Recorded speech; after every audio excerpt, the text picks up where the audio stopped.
నమస్తే, నేను మీ ప్రశాంత్.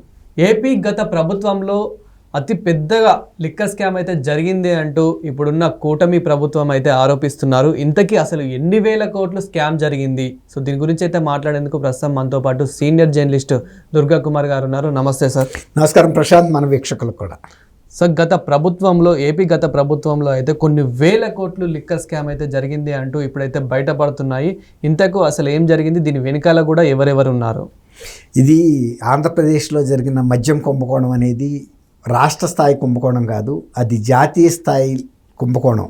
ఎందుకంటే కొన్ని వేల కోట్ల రూపాయల ముడుపులు ప్రభుత్వానికి డైరెక్ట్గా వెళ్ళిపోయిన ఆదాయం.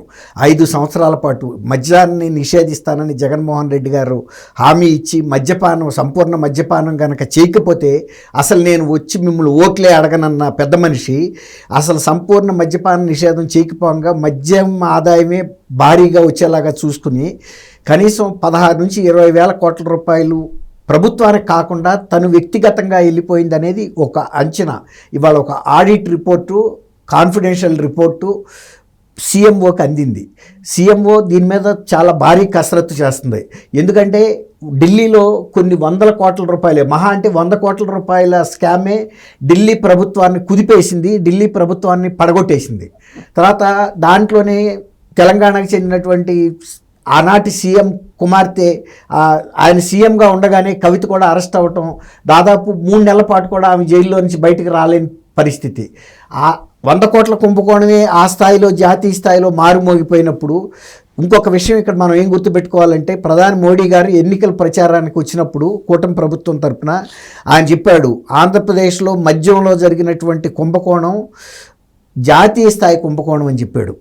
తర్వాత ఏపీ బేవరేజెస్ కార్పొరేషన్ చైర్మన్గా ఆయన వాసుదేవరెడ్డి అనుకుంటాను, అతన్ని ఢిల్లీ నుంచి రైల్వేస్ డిపార్ట్మెంట్లో పనిచేస్తున్న వ్యక్తిని తీసుకొచ్చి ఎండీగా చేశారు. యాక్చువల్గా ఆయనకు ఆ ర్యాంకు లేదు అక్కడ, కానీ తీసుకొచ్చి అతనైతే మనకు అన్ని విధాలా సహకరిస్తాడని మణికొండలో ఆయన ఇంటి మీద దాడి చేసినప్పుడు కూడా కొన్ని కిలోల బంగారం కొన్నటువంటి రసీదులు జస్ట్ క్యాజువల్గా అలా టేబుల్ డస్కుల్లో కూడా దొరికినాయి.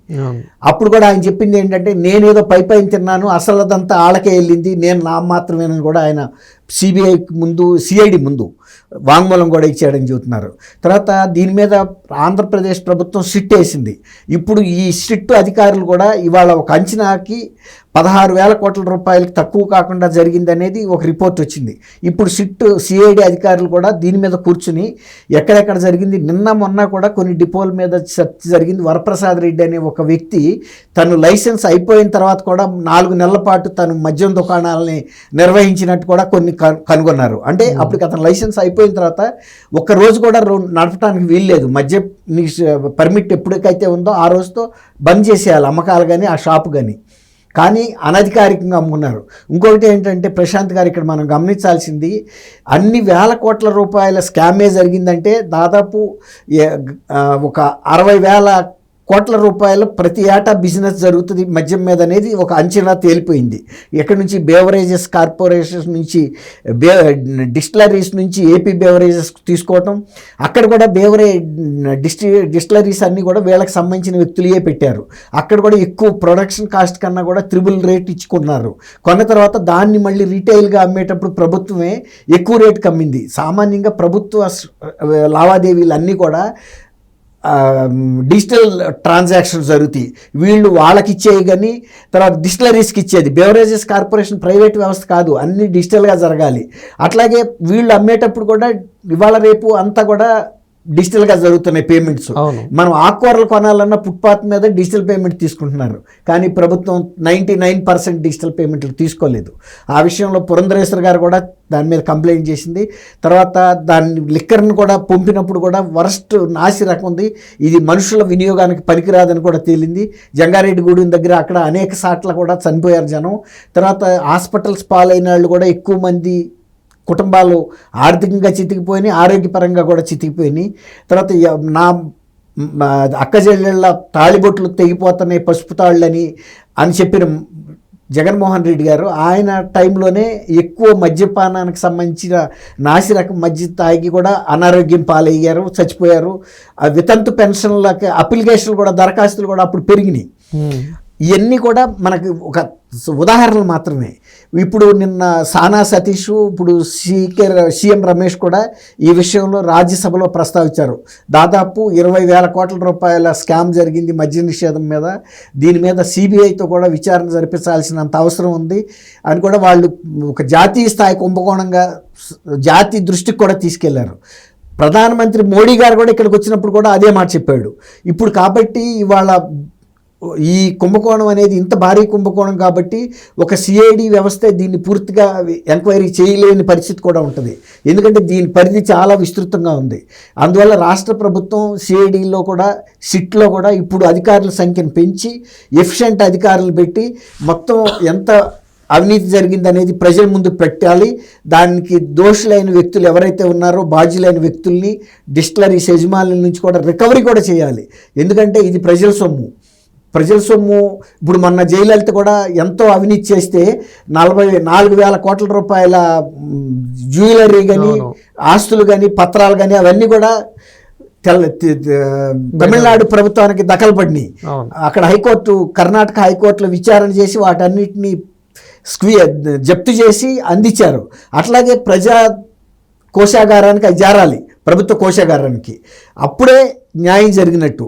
తర్వాత ఇట్లాంటి కుంభకోణం చేసినటువంటి ప్రభుత్వాలు కానీ అటువంటి పార్టీలు కానీ జాతీయ స్థాయిలో దోషులుగా నిలబడాలి, ప్రజల ముందు కూడా దోషులుగా నిలబెట్టాలి. తర్వాత ఇటువంటి పార్టీలు కానీ అటువంటి వ్యక్తులు కానీ భవిష్యత్తులో కూడా ఎప్పుడు కూడా అధికారంలోకి వచ్చి ఈ విధమైనటువంటి దుర్వినియోగం చేసి ప్రజల సొమ్ముని దోసుకోకుండా వాళ్ళ గురించిన నిజమైనటువంటి నిన్న పోలీసుల్ని బట్టలు తీస్తా అన్నాడు కదా జగన్మోహన్ రెడ్డి.